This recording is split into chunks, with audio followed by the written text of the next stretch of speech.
Hello, everybody. Welcome once again to the Real Results Show. And today I have Ryan Monahan on with me, and we are going to be talking about mold. If you are ready to dive in, below the video, you're going to drop the word mold, M-O-L-D, and we are going to send you our 3-step guide to getting real results for you and your clients. You do not want to miss the 3-step guide. Lots of valuable information on how you can really get lasting positive results for yourself and for your clients. So make sure to drop the word mold below the video. I am your host, Director of Course Enrollment, Piper Gibson. And like I said, this week I have on Ryan Monahan, and we are talking about mold. How are you, Ryan? I'm doing great today. Thank you for asking. How are you? I'm great. And I'm really excited to talk about this because I think it's something that people hear about, but it doesn't get a lot of talk, it doesn't get a lot of attention. And so I'm really excited to dig in. I would love to know, first of all, what prompted you to become an FDN? It was actually a few years after my Hashimoto's diagnosis, which was in 2012. And really, it came out of my own personal health crisis and my desire to restore my own health back to normal function. And at that point, I had felt like I had tried everything, right? And you hear this a lot by people that find themselves in a desperate state when they hit rock bottom with their health. Mm-hmm. And this had come on the tail end of seeing over dozens of doctors, and that's not an exaggeration. I had actually visited over 40 doctors for all my different symptoms over the course of my 20s, with about 0 results with that process, right? So that eventually caused me to turn towards diet and nutrition and more natural ways of healing.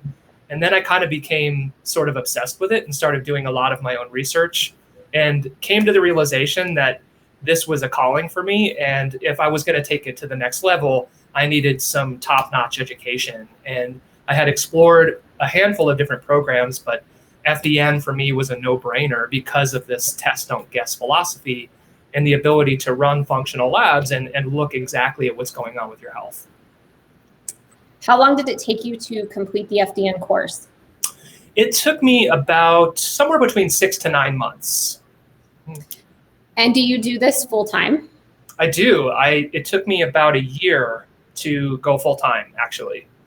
And I did have a little bit of background in marketing. In college, I double majored in music performance and in marketing. So I had a little bit of experience with, just the idea of kind of getting my name out there and different kind of guerrilla marketing tactics that I could use. And, probably could have done it even sooner, to be honest, but I still think a year is pretty good to get up and running to be full time. Yeah, absolutely. I think that sounds awesome. So I want to dig into the mold because I really want to get that information out there, and I want to pick your brain. So how did you get involved in mold and investigating mold? It started with my own experience, just like getting into FDN. And so I sort of learned about it by default out of necessity because I was so sick and desperate for answers. So I had lived in a home in North Georgia for 8 years, a home that I owned. And I always knew there was a musty smell in the house. But growing up as a kid, my grandma's house had a musty smell. And I just thought, it was an older home. It was built, I think, in the 40s. And so I had always just associated that with just being an older home, right? But didn't actually realize that musty smell is a mold issue, hands down, always, without exception, right? It took me many, many years to realize that and come to that conclusion. So to take you back a little further, though, for starting in my teenage years, one of my chronic main complaints on an ongoing basis was continual sinus issues. And those progressed to become more and more chronic as time went along. So we're talking chronic sinus congestion, post-nasal drip, runny nose, scratchy eyes, kind of all those things you would associate with hay fever. Mm-hmm. And I was constantly on antihistamine drugs. So you name it, I was on it. Nasal spray, Flonase, Allegra, Zyrtec. Sometimes I would need to take Benadryl just to be able to get through the day because I couldn't even get through a sentence. I wouldn't even be able to have this conversation that we're having right now without constantly sneezing without like literal clear snot dripping down the front of my face, which was embarrassing. And it was difficult to even have relationships or to be able to talk to people without being very self-conscious about it all the time. So that led to, in my early 20s, having a number of different surgeries. I had what's called a biturbinectomy, which is where they go in with a roto-rooter essentially, and they cut tissue out of your sinuses because I was having trouble breathing while I was sleeping because my congestion was so bad. They also performed a septoplasty, which is where they break the nose, the septum in your inner sinus cavity and straighten it, right, in an attempt, again, to open up the air passageway. And from what they were explaining to me, the concept here was to alleviate some of this congestion that was going on all the time. Fast forward about a year later, after these surgeries, I also had my adenoids and tonsils taken out too around the same time. So they really Frankensteined me up, right? And about a year later, everything came back in full force, just as bad as it was before. So the surgeries did nothing to alleviate my congestion, my allergies, and asthma too, which I didn't mention too. But there wasn't a day where I couldn't go without wheezing and without using an inhaler. So no doctor had ever suggested to me that I look at my diet or lifestyle. That had never even been something that was on the table. It was just, the conclusion was immediately jumped to that I needed to have surgery, right? Without kind of looking at environmental exposure, diet, lifestyle, exercise, any of that kind of stuff, which admittedly at the time, my diet and lifestyle was not great, right? Then that ultimately resulted, and then about 5 years after that point, still dealing with all these chronic sinus issues, and it got to the point where the only thing that would alleviate the congestion was prednisone. So being on steroid drugs, that was the only thing that would work, and it worked amazingly. But that's obviously not a sustainable approach. You can't be on prednisone day in, day out. It's very immune suppressive, for example, so it can make your body more susceptible to infection, right? So, intuitively, I knew something was wrong. I just didn't know what it was.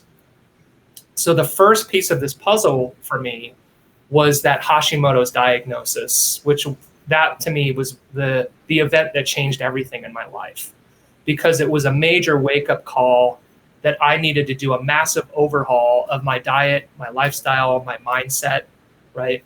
And to me, it was indicative of just general poor health, right?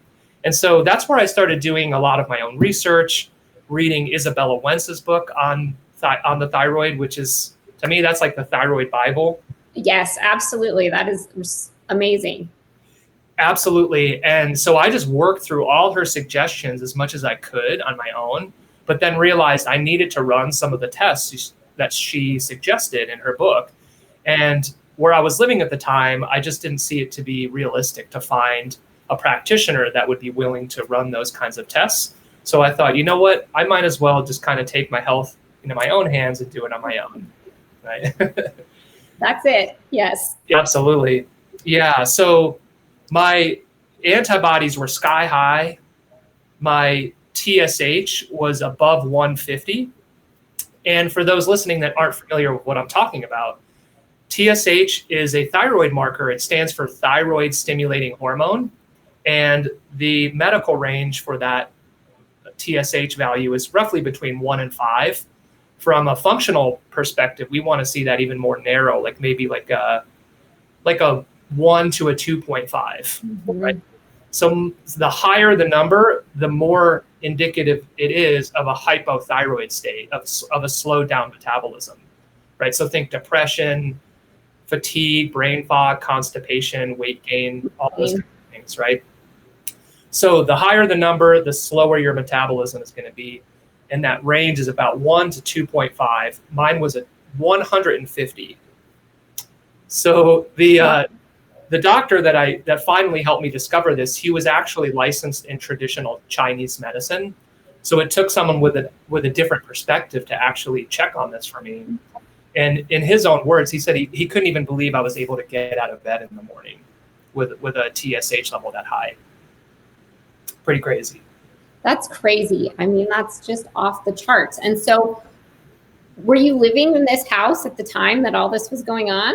I was, yeah. So I was living in this moldy house when I was diagnosed with Hashimoto's, and I'm convinced there's no way to prove an exact correlation or causation, but I'm convinced that among other variables that the mold issue was the straw on the camel's back that kind of broke me, right? Yeah, I really see that. And again, it took me even several more years after that diagnosis to realize that everything was mold related.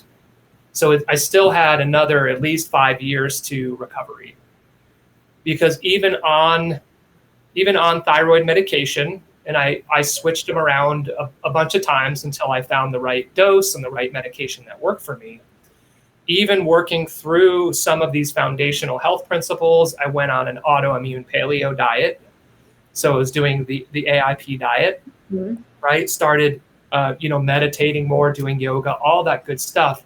And don't get me wrong, it helped, but I still felt pretty awful.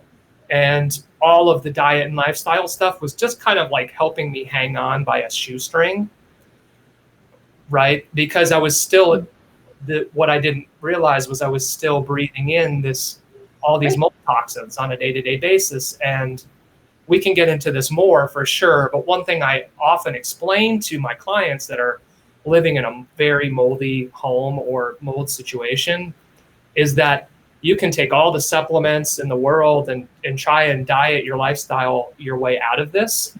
But all that's going to add up to is like trying to put out a house fire with a garden hose. That is my favorite analogy.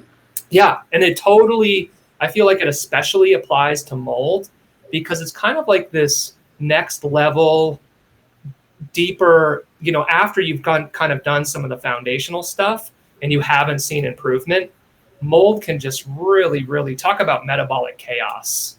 It can really screw up your physiology, and even some of the normal things that you might try to do might not even help very much.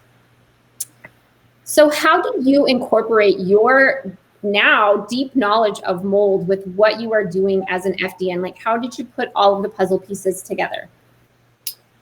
There were a number of resources. A lot of it was just self-education. A lot of it I learned through Dr. Sandeep Gupta, who's actually an FDN himself. And at the very first FDN conference, he held a Sunday mold workshop, and I learned a ton from that.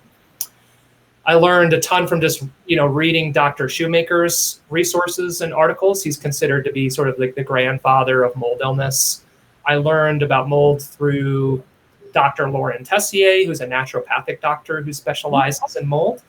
And there's a couple great books out there on the topic. That one of them I read is called Is It Mold? And it's written by a naturopathic doctor. I can't remember her name, unfortunately, off the top of my head, but that was a book that I had in my arsenal. And then I also learned a lot through Brendan Vermeyer, a fellow FDN, who is an organic acid test expert. And, I learned a lot about, understanding the mold and fungal markers on that test and how that might correlate with a mold pattern. Other than that, I learned a lot just through going through the experience of running mold testing in our home and seeing that the mold scores were through the roof, right? And then that to me was just this huge light bulb moment that, again, I was being continually exposed to the mold and the mold toxins. And the irony to that is that one feature of mold illness is that when mold colonizes your system and mycotoxins start to infiltrate your system and cause mitochondrial damage and so on, the tendency, one of the kind of hallmark features of mold illness is chronic fatigue, right? So all of the physiological damage that's being done can make you extremely exhausted. So as a result, and I see this often, and this happened to me, I was sleeping all the time. Like I would sleep for 12 hours a day and still not feel rested. And on the weekends too, I would often just be sleeping all weekend just to kind of barely get by, right? And the irony to that is the more you're sleeping in the house, you see what I'm saying, right? Yeah. Just breathing in the mold, and it becomes this vicious cycle where, you know, the mold is causing you to sort of be trapped in your own home. Do you find that using the FDN lab testing, the FDN protocols really helps with this mold, managing the mold essentially? Yeah, absolutely. Especially the detox piece of the equation, just, you know, and that even ties into a lot of the foundations. Like if I'm drinking water, eating a nutrient dense diet, getting adequate sleep, then your detox pathways are not going to be functioning properly. And you need to be mobilizing and moving that stuff out of your system. So so long as my diet was impeccable and I was getting enough sleep, even though it was a lot of sleep, that would help manage my symptoms, right? And help me from things really kind of tipping over. I kind of use this bucket analogy, right? Like your body can tolerate a certain degree of stress. It's designed to handle a certain degree of stress. But when you fill up that bucket with toxins, emotional stress, poor diet, poor lifestyle, gut bugs and gut infections, then that's when the bucket spills over, and that's when it manifests as chronic symptoms, whether that's allergies, depression, fatigue, PCOS, you name it, right? Symptoms, as we know, as FDNs, are actually kind of superficial. The symptoms aren't really the thing we're worried about. It's what some of these underlying drivers are. And I have found that mold can be a major driver of dysfunction, like with a capital M, mold, right? It's pretty nasty what it can do to you. If you guys are just joining us, I have Ryan Monahan with me today on the Real Results Show, and we are talking about managing mold. So if you want to get our 3-step guide today, drop the word mold below the video, and we are going to send that to you. You don't want to miss it. Lots of awesome tips to help you get real results for you and your clients. So drop the word mold right here below the video. Before we came on today, Ryan and I were chit-chatting right before we went live, and I want to talk a little bit about some of the things that we were talking about as far as mold goes. And I had mentioned, like, I live in New Mexico. It's very dry here. I feel like I don't have to worry about mold. But you were saying that mold actually doesn't need that much moisture to proliferate and grow. And no, and actually it will thrive in any environment where the relative humidity exceeds 45 to 50%. So when I learned that, I actually bought a humidity meter, and they're like $10 on Amazon. They're really cheap. And usually you can stick it right on your fridge. And when we were living in Georgia, I had no idea that on an average day for about 10 months that year, the relative humidity exceeded 60, 70, sometimes 80%. Because it's like a subtropical climate, essentially, right? So that can absolutely create the conditions for mold to grow. So one of the first things I did in terms of the, just kind of damage control side of things was to get a dehumidifier. Like if you live in a really humid climate like Georgia, Florida, Alabama, et cetera, then a dehumidifier can be tremendously helpful. That being said, it's not all just about humidity. You can live in a dry state like I now do, like Colorado or in Arizona. And if you've had any history of water damage, and that the list of what can cause that is pretty extensive, and I won't go too into that because that gets more into what a mold specialist would specialize in, someone that would come to your house and do an inspection. But if you know that you've had a history of plumbing leaks, water damage, visible black mold, musty smells anywhere in the house, those are all really good indicators that you might have a mold issue in your house, especially if you're dealing with chronic fatigue and some of the other symptoms that might be associated with mold illness. And you were telling me that mold grows really quickly. What were you saying? How fast was it that mold? It only takes about 30 minutes when a mold has the opportunity to grow in a wet or humid environment. It will only take about 30 minutes to start proliferating. And that is something you can measure, by the way. In my opinion, the gold standard for mold testing, and there are other good options out there, so don't get me wrong, this isn't the only one. But what I usually use with my clients is called the ERMI test. That's ERMI. It stands for Environmental Relative Moldiness Index. That's the test I ran initially on my own home to see that the mold scores were actually twice above the reference range. And it will list out, it's either 32 or 36 individual species of mold between Aspergillus, Penicillium, Wallemia sebae, Stachyboitris. A lot of these have some very funny names. But when you see these mold spores in very high counts, that is indicative of a history of water damage in the house, because those molds will only grow in a wet or humid environment. If you guys have questions for Ryan, make sure to drop them below the video and we will definitely ask those and get to your questions. I would love to know, when it comes to managing the mold and you are an FDN and you're working with your clients, what are some of the approaches that you're taking with them? Yeah, so I'm of course, the DRESS principles are everything. So we're talking about these foundations of health between diet, rest, exercise, stress reduction, and targeted supplementation, right? And I would consider the mold part of the equation to fall under that first S of DRESS, of the stress reduction component, right? Yeah. Because let's be real, the mold causes a ton of metabolic stress on the body, right? So when we talk about stress, we're often thinking about mental and emotional stress. But as FDNs, we know that's a much broader umbrella, and that stress also encompasses metabolic dysfunction. Right? So hormone imbalances, gut infections, toxins and heavy metals, all that stuff, right? And that's the kind of deep work that we do with our clients to try to uncover some of those things that might be going unnoticed, right? Even with their primary care provider. So the diet, rest, exercise, stress reduction, and supplementation, that is our only prescription, right?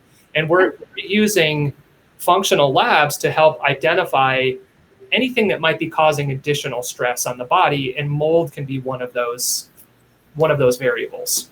And so one key lab that I'll run in my practice is the organic acid test from Great Plains, because it's really great at detecting yeast, fungal, and mold overgrowth in the system, right? You can often pair that too with the mycotoxin test from Great Plains, so that you can see if there are toxins from the mold that are also in your system. So this is a helpful way to distinguish, because that can get a little bit confusing. But you have mold, which is the living organism, and then you have the toxins that they produce, which are the mycotoxins. So sometimes it has been said that mold is like the gun and the mycotoxins are like the bullets, right? And the mycotoxins are what can cause and drive a lot of immune dysregulation and inflammation in the system.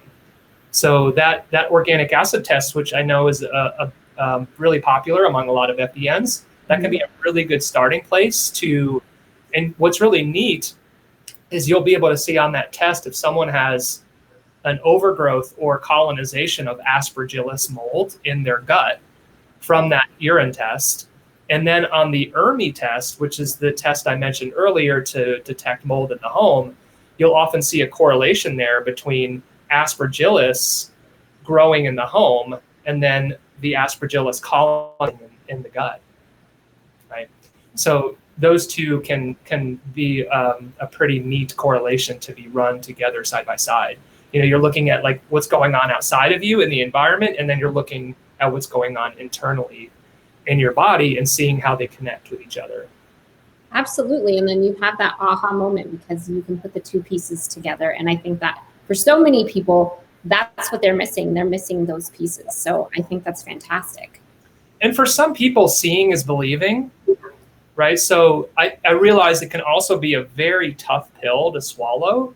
Some people might not even want to know or see the results, right? If they suspect they have a mold issue. But also it doesn't help to bury your head in the sand, right? Because the alternative of doing nothing is much worse, in my opinion, than ignoring it. That being said, it can be emotionally challenging to deal with a mold issue in the home, and it caused me a lot of stress, just in terms of being able to try to figure out an action plan for how to remediate the home when I was already exhausted to begin with and had almost no energy to even problem solve, right? That's where it can help to work with a practitioner that's experienced with this kind of issue and help walk you through those kinds of issues and troubleshoot those mold problems when you're already maybe not feeling so hot yourself. Yeah, that's absolutely true. I can definitely see where that stress comes in. Mm-hmm. Do you have an ideal client that you work with, Ryan? And if so, how can they get in touch with you?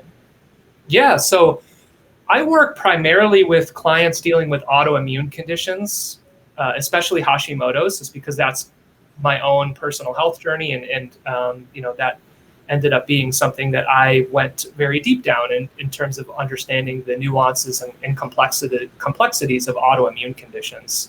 So often there's an overlap with mold, right? Like there was in my own case. I, as I mentioned earlier, I feel that mold was something that triggered my Hashimotos. So that's not always going to be the case, but maybe with a good 20% of my clients, I will see an overlap between some degree of mold exposure and Hashimotos and autoimmune conditions. In terms of getting in touch with me, my website is themindfulnutrivore.com, and hopefully we'll have that spelled out in the show notes. Yeah, I'll stick it in there for you. Awesome. Same name on Instagram. The Mindful Nutrivore is my handle there. And also on Facebook. So facebook.com/the Mindful Nutrivore. I try to keep it consistent across all those platforms to make it easy to find me. Absolutely. I will make sure to drop that into the chat when we are finished. Ryan, before we sign off today, I would love to know, do you have a number one tip, tool, resource, or piece of information that you have learned from FDN that has really made all the difference in your personal health or as a health professional? If I were to put some words up on a billboard, it would be that symptoms are not the problem, they are the result of the problem, right? And so that comes right out of the Reed Davis playbook. But I believe that profoundly with every fiber of my being, that symptoms are a sign from your body, an intelligent sign that something deeper is going on, right? And that you need to keep digging at it, right? And not give up, right? So I think that the persistence is the main thing of working through this process. And, it's going to take time, right? Depending on the level of dysfunction that you're experiencing. But I think that mindset here is so important, in having a resilient mindset and being able to be your own health advocate, and not giving up, and just keep digging at it. If you're feeling like crap every day, there's a reason, and you just maybe haven't found it yet, right? So I can tell you that firsthand, having lived it, because I sit here with you today, and on a day-to-day basis, I feel amazing, and I'm no longer to tie this together with a bow. Earlier in the conversation, I mentioned the inhalers and the antihistamines and the prednisone and all the drugs I was on just to hold my health together. It's been years since I've even touched any of those things. That's amazing. Yeah. So, it was just a matter of kind of sorting it out and identifying all my trigger points and hidden stressors, and feeling awesome and kicking butt. And now I'm doing what I love and getting to help other people to feel better. Awesome, Ryan. We have one question. Sure. Rennie says, what was the most helpful to you when you started your practice to enroll paying clients? Like, what kind of platforms did you use? So I think that Renee is referring to maybe like the technology side of things, I guess. Platforms. Yeah. So a few things that come to mind that I've used since the beginning that I still use. I love Evernote, just in terms of keeping notes for all my clients and staying organized and having all of my case notes and everything in one place. FullScript is indispensable, right? So when I first started, FullScript had barely existed, So you might remember this too, having to order supplements on actual paper forms, and then calling it in to BioHealth or whatever company. And then if it was different supplement companies, you would have to call 5 different it was just a nightmare.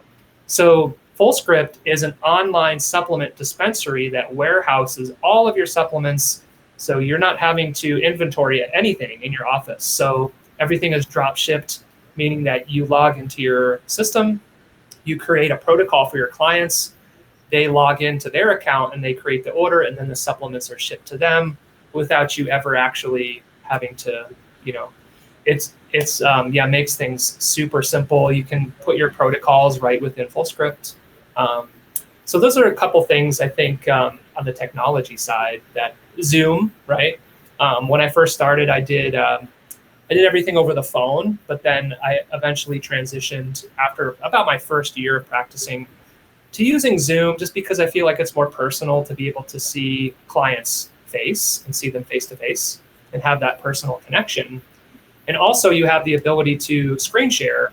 And I find that to be extremely valuable because it's way easier for you both to be able to see the results on the screen when you're coaching with a client, and you can look at them together rather than trying to describe what you're looking at on the phone. Yeah, exactly. Yep. And how did you go about getting your first paying clients? First paying client. So actually, believe it or not, in my early days, which is about 5 years ago, right after I graduated, the first thing I did was make a flyer. I made a flyer with my picture on it and the top 5 symptoms I could solve for you, and just a brief description of my training and how I could help. And I put that around in like organic grocery stores, yoga studios, that kind of thing. And I got phone calls from it. I had my phone number on there and my email, and I got contacted that way.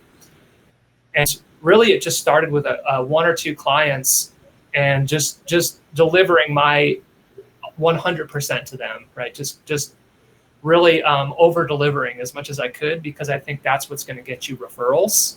Yep. So that kind of snowballed for me, because today the majority of my clients come through referrals.